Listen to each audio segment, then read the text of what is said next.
Hello, class 458. My name is Graham Day from Group 5, and we are going over today the book Cracking the Sales Code Management by Jason Jordan. And before we get into it, I'm going to let everyone introduce themselves. Hey guys, I'm Aaron Smith. Hi, I'm Madeline Anderson. Hi, I'm Caitlin Cavender. I'm Madison Mills. I'm Brooke Merle. I'm Grace Holly. And I'm Georgia Zaleski. So yeah, now we're going to get into some of the topics over on the book. If hopefully everyone enjoys our presentation. All right, so for a quick book overview, it can basically be broken down into 6 simple steps. So those 6 simple steps are: define the business results you want, identify and analyze the sales objectives that will help you achieve your desired sales results, select sales processes that can impact your sales objectives, determine sales activities within those processes that you can manage on a daily basis, set quantified targets and metrics to monitor your chosen activities, objectives, and results, and then manage. So we're going to get into those a little bit later on in the presentation. But the building blocks of control over sales performance brings us back to 2 fundamental sales management questions, and those being how will all the sales activities be divided among different types of salespeople, and how will sales activities be coordinated and controlled? So our book splits it up into these 5 critical processes. Okay, so to identify the nature of each specific sales process, they had to determine the desired outcome of each activity. Call management. Making sales calls is the most essential task of the salesperson. Regardless of the frequency, the quality of the seller-buyer interaction will determine whether or not the sale is made. A sales rep must do 3 things during the process. They need to prepare for the call, execute the call, and debrief the call. Opportunity management is a group of activities that helps the seller examine, qualify, strategize, and execute the multi-stage sales pursuit. It's an iterative process and should be expected to evolve as the sale progresses.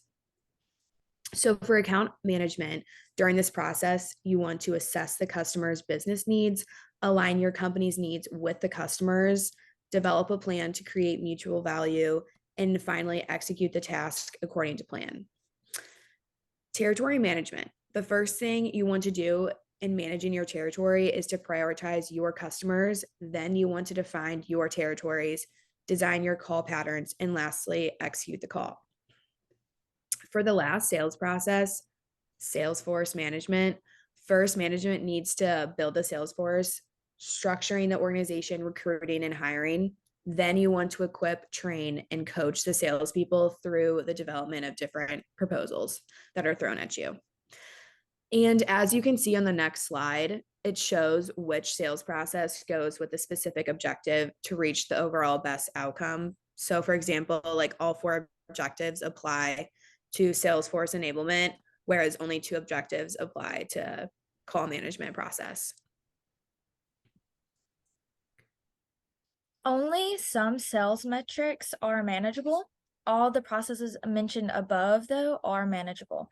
In the book, Jordan divided the metrics into 3 categories based off of how manageable they are.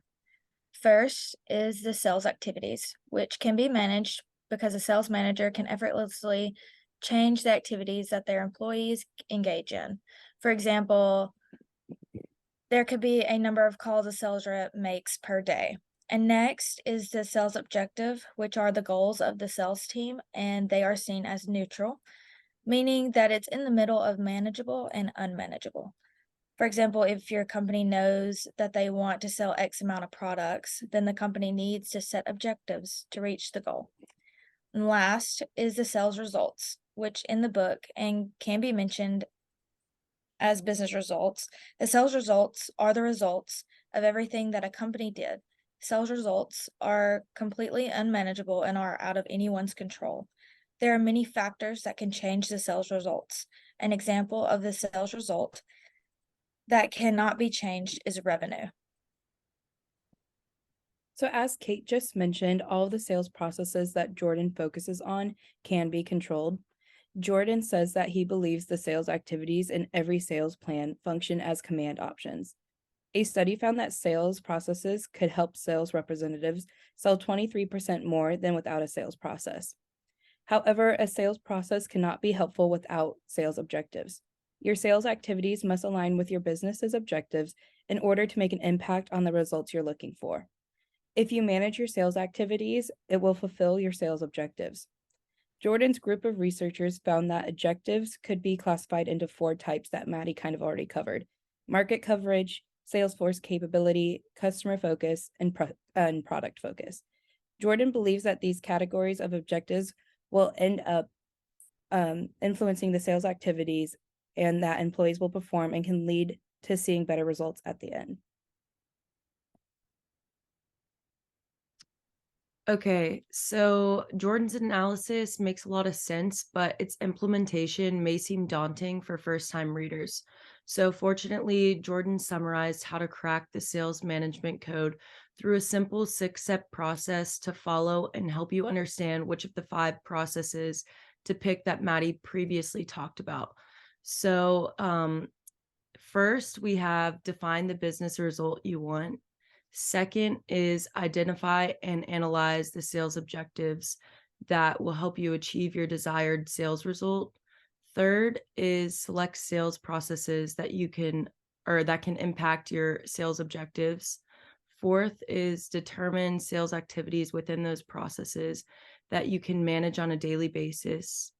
Fifth is set quantified targets and metrics to monitor your chosen activities, objectives, and results. And then 6th is manage. So, which sales process is right for your business? There's a very important insight when it pertains to influencing sales performance by managing sales processes. It starts with market coverage.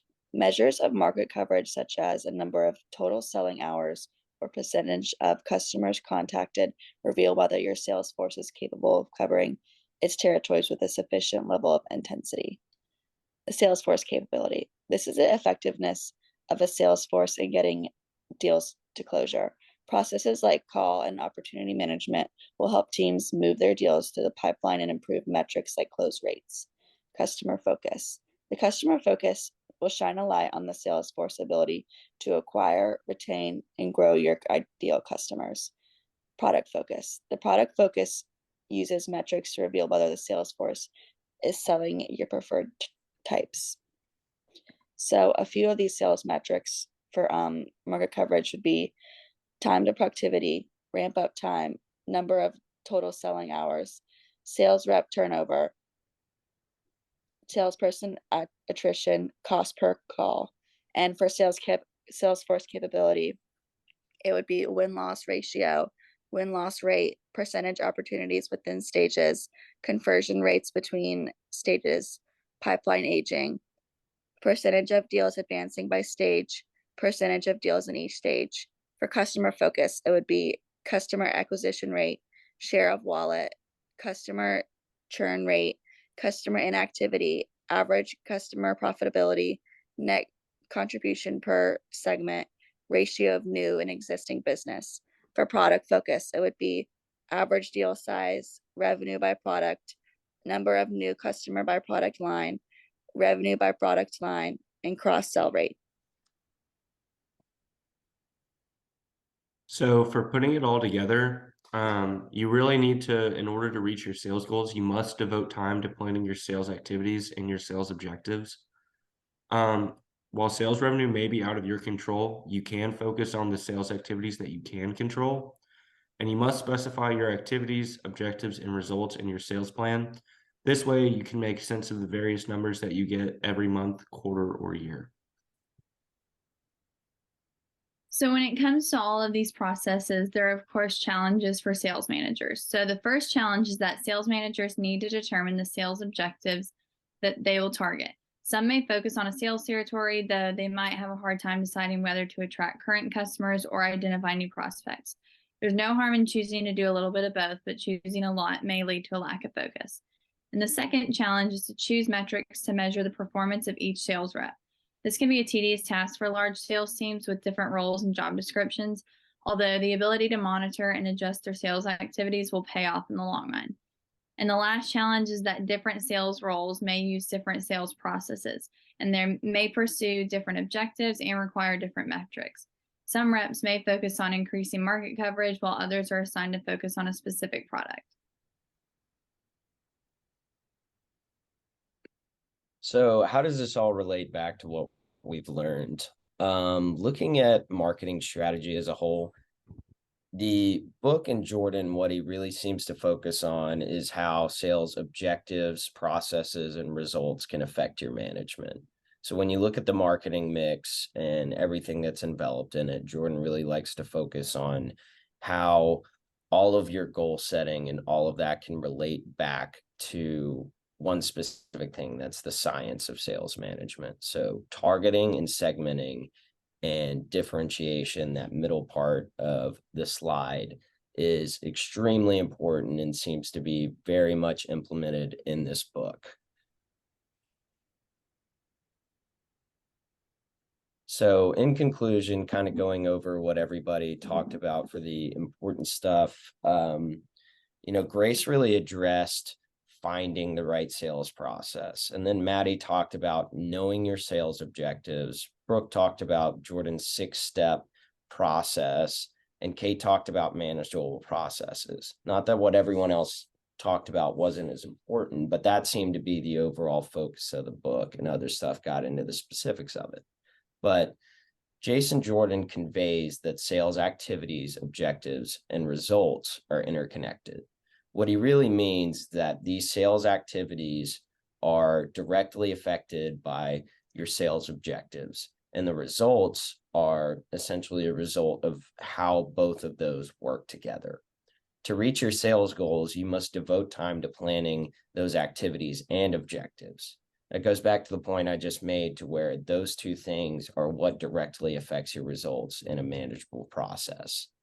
And then using the science of sales management by addressing key targets and metrics to help you manage your sales force, really in one sentence sums up what, in my opinion, was a lot of the theme of the whole book. Was cracking the sales code management was coming down to a science and figuring out how all of these metrics and targets can really help you, help manage your sales force and help figure out the sales world.